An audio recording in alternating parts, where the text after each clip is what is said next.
So we're going to start by having each of the panelists introduce themselves.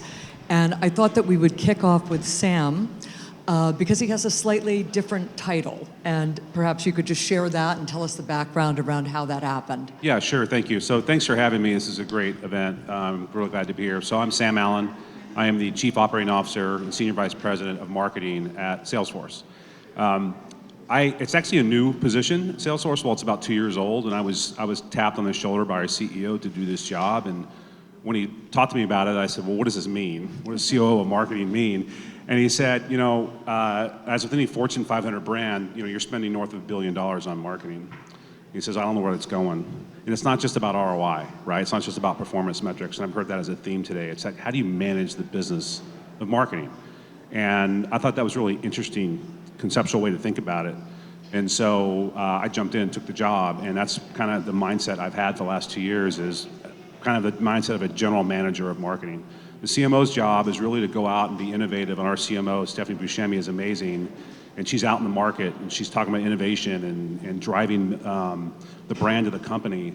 Someone has to stay at home and keep the lights on and manage the business, and that's what I do. Terrific. Lisa. Yeah, so I'm the Chief Marketing Officer at Autodesk, and I'm also the Senior Vice President of Business Strategy. So one of the unique things about my role is I have all the pieces that you would expect a marketing organization to have, but I also have all of our industry strategy. So we target 3 major industries: architecture, engineering, construction, manufacturing, and media entertainment. And my team also does basically the 3 to 5 year business strategy for how do we expand in those markets and how we actually go into and enter new markets. Terrific. And Jill, you have an interesting background because obviously I've known you. We both worked at Accenture for a long time together. But you had been always on the agency side, and then you went client side for the first time when you joined Accenture. And maybe you could talk to us a little bit about your role and then how you made that decision and what that experience has been like for you. Yeah, so my job is the head of global brand at Accenture, which encompasses the brand management, advertising, content, and all of our talent marketing, which is a huge initiative for us because we hire so many people. And when I came over to Accenture, somebody said earlier about how the agency is always saying, what are my clients doing all day? And he said, we're in meetings. Well, that's true, but I used to always say, why is it so hard to get a decision out of them? And I realize now exactly why that's hard. So there's, coming over, I think the biggest change for me was understanding, and I'll never forget in my interview, you didn't interview me, but Teresa interviewed me and said, we're a complex organization. That was the understatement of the century. So navigating the complexity so you can get things done is more challenging than I ever imagined, but it's also more rewarding because there's a reason for the complexity and there's really smart people along the way. So I also definitely learned patience, that if you take a minute and you get the right opinions, it makes the ensuing decision better. So it was just something that I hadn't expected. I was like, no, I'm going to go in there, I'm going to be faster, more responsive, and I try to be, but it's definitely harder than you might think. So we're talking today about going from purpose to impact. And I think it would be helpful if we started and we just ran across, maybe Lisa, starting with you, if you could talk about the purpose of your organization.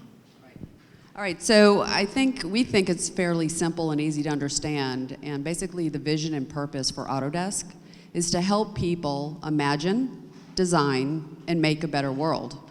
And that's what we deliver, is design and make software, so our whole goal is to help everybody else create a better world. Terrific. Sam? Wonderful. So the mission of Salesforce, we actually have 2, which is why it's such a great topic for us as a company. Our primary mission is to make our customers more successful, and to bring those engagements together and make them succeed. The secondary mission, when our founder started the company, he said, I want this to be more than just about for profit. And so we have a very strong foundation component to our company where we've given 4 million volunteer hours as a company. We've given $300 million worth of our product away. And we support 42,000 nonprofits and schools across the globe. And we are a very values-driven company, and that's super important to the DNA. And everybody we hire and bring on and grow in the company, this is something that's very, very top of their list as well. So we think about those things as we're a for-profit company. We have a very strong mission there, but we also want to make sure we're changing the state of the world for good. Terrific. Jill? And Rox's hidden agenda here is to show how similar these all can be, so I'm going to bring it home for you. So ours is change the way the world works and lives, which it has the two parts because obviously we work with many of the world's biggest organizations and enterprises, so we literally change the way work happens. And that has an impact on the way we all live our lives, not only because we also impact the society, but also how you work affects how you live. So there's the connection between the two parts of the purpose. So I think you can see there's a lot of similarity when we go from one brand to the next and we talk about purpose. But today we also want to talk about the role of content. And so if you step away and you think about the purpose of your business, and then how do you really use that stated purpose to drive differentiation for your brand, and tell us a little bit about the role of content in helping you deliver on that, and maybe even metrics about how you know if you're successful. So Lisa, I'm going to start with you again. Yeah, so I did think it was interesting. Autodesk has a foundation as well, as you might imagine. I would assume maybe Accenture does the same thing. And I think it's great when all companies do great things through charitable giving. One of the things that we try to do to differentiate Autodesk is that the things that we do are very close to our core. So for instance, we help the world's architects, by the way, this building that you're in, design and make more sustainable buildings, because I don't know how many people know this, but most of the CO2 emissions come from buildings. And so what we're doing is actually creating software that reduces the carbon footprint. And we do that by developing software that architects can use to design differently. Same with manufacturers, same with people who do construction, et cetera. So to get to your point about content, one of the things that we do, our content is about what our customers do. So what we do is we feature. So as an example, I had actually the pleasure to work with a Paralympic athlete out of Germany. And she won a silver medal at the Rio Olympics, and Autodesk had the honor of working with her and her team to design and manufacture the limb that she used to compete. Right? It's things like that that we can tell those stories. And I have more like that. We have engineers that actually build pipelines where we can get clean drinking water to children. And most of the contaminated water and disease that children experience in third world countries is because water is not clean. And our software is used to help design those. So that's really what we try to do with our content, is share what they're doing that changes and makes this better world. And it's all through the technology and automation that we put in their hands. Terrific. And I just want to go back on one thing and talk a little bit about community. Because when we were doing the prep call, community came up and the role that you play in the community and how you see the community. If you could just talk a little bit about that. Community being the community of our users, or just, yeah. I think that it's both. And That's I right. think it's Yeah. an opportunity for you to explain how it goes across all of your targets. Yeah, and so one of the things I would share, and I think probably our foundations are similar, we actually invest in companies that are also trying to change communities, right? So again, what is the impact? What about, here's a really simple example of what we can do for a community. We have volunteerism in our company, just like many companies do, but what we do is we actually help design and make like what the companies are investing. So little solar packets. So what happens is some children in developing countries don't have access to electricity to do their schoolwork at night. And what do they use? Kerosene lamps. Well, that is not a healthy environment for a family or a child. And so we put together these solar discs that they can put on their backpacks during the day, and then that's what they use at night to be able to do their homework. That's how they can get light. So that's an example of what we can do for community and community building and actually helping make it better. The same thing that we do with some of the customers that we serve, manufacturers. We've helped a manufacturer figure out how to lightweight. So for instance, a seat in an airplane.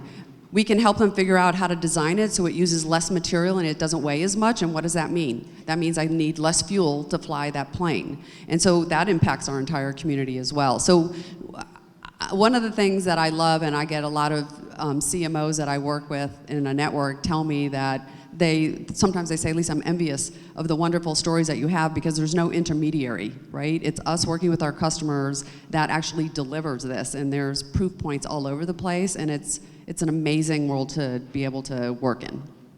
Terrific. So Jill, why don't we jump to you and talk a little bit about that move from the purpose that's stated to the impact you hope to drive and how content plays a role in that. Yeah, so I think for us, there's a really nice role we get to play by testing a lot of our philosophies because we're such a big company. So one of the ones we do a lot around is inclusion and diversity. So we see it in all of our clients and we see it across our own organization. It impacts the way you work. So we've been able to do a series of pieces around what does inclusion and diversity really mean, and going beyond the numbers to the environment that's created. So you might have the right mix of people, but do they feel free to work true to the way they see themselves and the way they want to express themselves? And then what impact does that have on the output of your business? And we get to tell them multiple chapters. So the type of content I love is when we get to test it on ourselves first. So you take stake in the position and you experiment with it. You're willing to show your own learnings from it, where you performed well and where you have work to do. So you're not just advising about it, but actually experiencing it yourself as well. And just going a little deeper, so I know that Accenture has about 500,000 people globally. That's a lot of people. And every year you have to recruit a ton of people if your attrition rate is 12, 15%. So what's the role of your stated purpose in helping you recruit new employees? Is it important? I mean, when we talk about consumer brands, everyone always talks about how today consumers are voting with their feet and they want to feel proud of the brands that they buy. But in a B2B context, I think people sometimes forget that there's an emotional connection that you need to make, not just with the consumers of your brand, your B2B clients, but also to attract talent. So is there something you could say about that? It's huge, and when it comes to content, I would say, especially inclusion and diversity, it's one that we see the most talent interaction with that content, but also where they want to work. I mean, we cover every industry and every type of work, and there is a huge pride quotient in the kind of work you do. And just recently, we were doing a campaign with a bunch of our technologists where they got to define kind of the way they work and what their work looks like, and they made all these t-shirts, and we thought it would be fun for this employee event.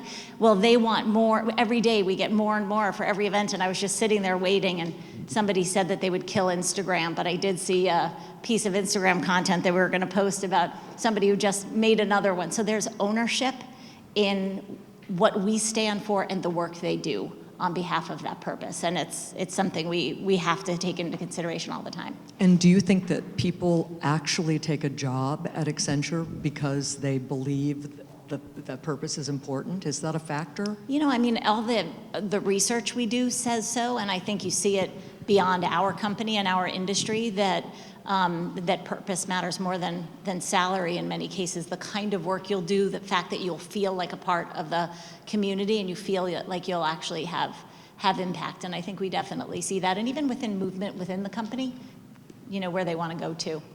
Well, I'm definitely not trading in my salary for anything that has to do with purpose. But Sam, let's go to you and talk to us about Salesforce. Yeah, just to add to that, so we get about 1 million resumes a year, and we're only 42,000 employees. And I would love to sit here and say it's because we have these amazing products and we're changing the world and the state of technology, but it really is because of our purpose-driven side of the house. This is really why people really want to work at Salesforce, because they see the great things we do in our community. And there's lots of research out there about the millennial generation, and they'll definitely take less salary, but it's not just capped at that, right? I personally took a job here. I'm a veteran. I'm very interested in Veterans Affairs. Salesforce invests heavily in a thing called VetForce. That attracted me to the company. And I have people that have sent me resumes saying, I just want to work there. And that's a big reason why, is because of the purpose-driven perspective. So we've definitely seen that in the war for talent, that it's super, super important. As far as content, so we're actually, this is really interesting, went on to talk about maybe coming here. We're actually in the midst of a pretty big content shift. And we're a 20-year-old technology company, and technologists, people used to buy technology from technologists, they sold to technologists. Well, now we all are technologists. But what that created, especially in Silicon Valley, is a language around spec sheets and acronyms and connect your CRM to your HCM to your ERP with an API, to double your ROI. And it's like, what the hell does that even mean, And it's just alphabet soup, and customers don't want to hear that. And it's easy to talk about that in the consumer space, but it's also in the B2B space. Like, everyone out here is a buyer, and we need to change the language. And so we're actually in the middle of changing dynamically how Salesforce presents its content, tracks its content, and delivers its content. And a primary piece of that is moving our voice from, I'm going to talk at you and pitch to you, to a, why don't you and I have a conversation about what business problem you have that I can help you solve. And by the way, it's not just me telling you that. Here's a line of customers and partners that we have that can tell their story. Like, let me get out of the way and let them tell you why we were transformational for their business. And so we're in the midst of that. It's an incredibly challenging, interesting time for us at Salesforce. But we're all excited to really kind of hopefully lead that charge in changing the way we deliver content to our customers. I think that's really interesting, and I think that shift is also about making a human connection that's authentic to who you are. But I sit on a number of boards now, and we have this conversation in the boardroom about the shift from constantly having your product talk at people to trying to engage them. How difficult was it for you to make that decision at Salesforce, and how was the decision really made? Who had a seat around the table, and who provided input into that? Yeah, so the decision wasn't that hard to make. Well, first of all, Mark Benioff, our CEO, we had a meeting with him in April, and he says, I want this done. I'm like, okay. But he was right, and we had been thinking about it and trying to think about how you make this machine that's 20 years of legacy pivot, and it's not easy, right? And so we need a little bit of kick in the pants, and we got one, which is great. So everyone in the company is on board with this content shift, but it is hard. You have people who are delivering content. We need to go find content strategists. We need to find writers, right? And if you're used to writing spec sheets, and I'm now telling you engage in a conversation with our customers and our prospects, a person who wrote spec sheets, that's not a good job match for them. So how do we actually create an environment that we can shift not only the content side, but also the people side? And we're in the middle of that, and it's going really well. We actually are now rolling out new campaigns where it is about authenticity. It's about us pulling ourselves out of the middle of the conversation and say, let's tell you how Marriott actually solved their business problem with their guests, and let that conversation take the forefront. And community is very big for us too. Like, we have self-generated user communities, and we're just trying to empower them. And if I can get the CIO at Unilever to talk about how Salesforce has helped her be successful in her career, that's gold, and it's not paid for, right? I don't believe in that either. But how do we then empower that and amplify that messaging? So. Great. Lisa, you had a big smile on your face when we were talking about the move from talking at your customers to really trying to engage them.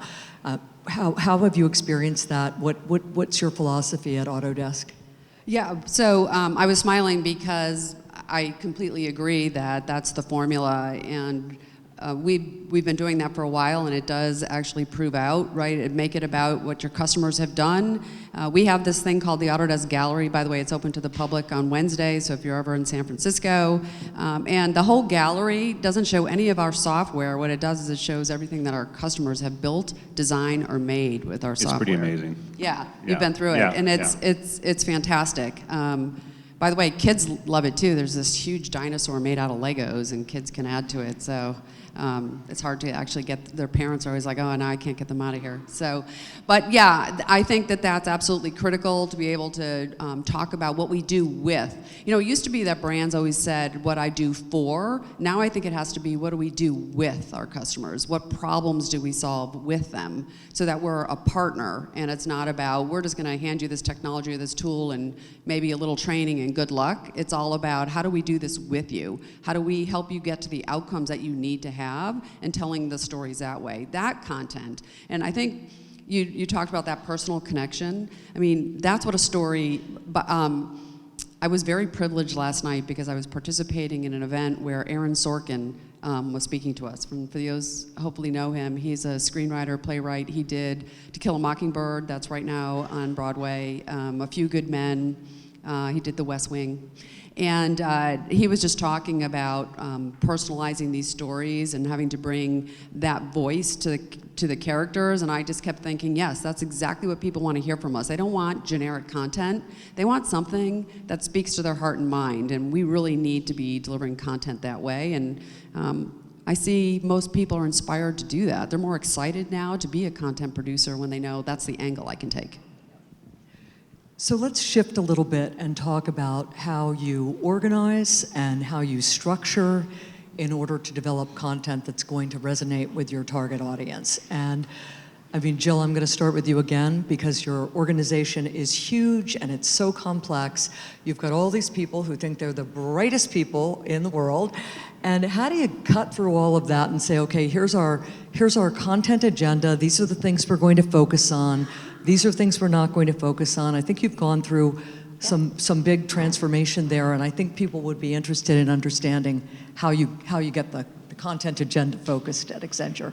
It is a process that would blow your mind because the volume is insane. But really, if you just have good conversations with people and make sure you actually see areas where everybody wants to talk about the same thing, so you do some grouping. But I was listening to you talking about writing spec sheets, and one of the biggest challenges with content creation at Accenture was that we do have a lot of smart people, and understanding how much complexity and detail do you need to put out there is different. The way those people think, the researchers, the technologists, the people who know how to explain quantum computing versus what content should be, and what are the different levels of that. That was probably our biggest challenge. And so getting agreement on the agenda, but then also how the fact that we could tell the story differently and at different levels was a process. But we've had great success in the process, and then the organization had to enable that. So we went from the experts have to sit throughout the organization, so it's a very distributed model. But when it comes then to treating the content and talking about what does it look like and sound like and how is it written, and how does it get out into the world, and how do we rotate through it, that sits in a centralized organization in the brand function, because I know there's been a lot of conversation about brand metrics and performance metrics, but obviously there is no line between that, especially in a professional services firm. So what we think is what we sell. So it had to be done in a very specific way. So it's that balance between ownership of the expertise versus ownership of the expertise of how to tell the world about what you know. And that's the balance we've created. And then the packaging of that content, Yep. When you're trying to connect with people globally, so at the local level, I mean, how do you make sure that you organize in a way that the content is actually relevant in that local market versus some centralized team that's creating content and pushing it down the pipe for distribution? How do you handle We that? actually believe we have to be there. So people have to be in the most important markets. It has to be created there. And it's a real challenge with timing. So you can't say you're ready to go if Japan isn't ready and Germany isn't ready. So it can't be a global launch if countries that really matter, who have to make the content relevant to their business situations or economic situations and their culture, are not ready. And that's a big pushback to tell people, no, wait, we're not really ready. So it's about really being there and giving it time to be true in every place you're going to launch it. Great, I think that's helpful. Did you have something you wanted to add? No, I was just getting ready for you to ask me a question. Okay, you're ready. Oh my God, what will it be? Let's talk about distribution channel strategy. And I think when we were talking the other day, you talked about the fact that you're about to launch some, I think, broadcast advertising.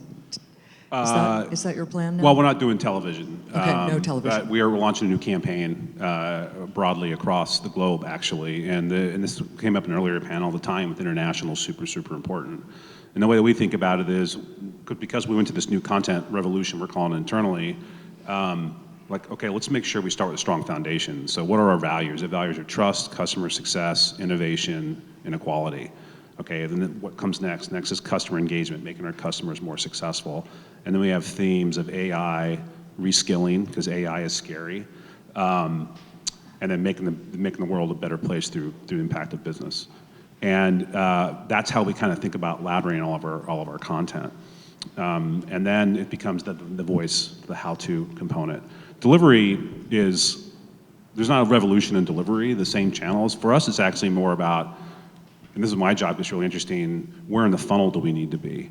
And if we're going to need to be more up funnel than down funnel, that's a different model. That's a different investment portfolio across the marketing organization at Salesforce. So what are the impacts of those changes? So that's what I'm kind of working through. It's less about the delivery mechanism itself and more about, okay, if we're going to actually start driving more to a new business viewpoint and new logos and being up funnel, that's not how we're deployed today. So what is the downstream impact of that and how do we redeploy resources to support that? And do you feel that you have the information that you need centrally so that you can quickly adapt and change and optimize the channel structure? So we're getting there. So we had a very distributed content. So this part of this content revolution was reorganizing. So we just hired an amazing content leader named Haley Nelson from Airbnb. Someone talked earlier about buying Airbnb, so we got their content person, which is great. And we're completely reorganizing, and we're creating what we're called content squads that support the individual business units. So it's a content strategist, it's a designer, it's a customer marketer to think about how they ladder up to that branding I talked about. And they are then organized from that perspective. But again, the work is still distributed, but it's now about guidance and governance from a centralized perspective. Great. I want to ask a little bit because each company that you represent has technology at its core. And we hear a lot of fear still about technology. Certainly there's fear about automation and artificial intelligence and the machines are coming and they're going to take our jobs. Yet you have these lofty statements about your purpose that sound like it's all going to be about making the world a better place for people.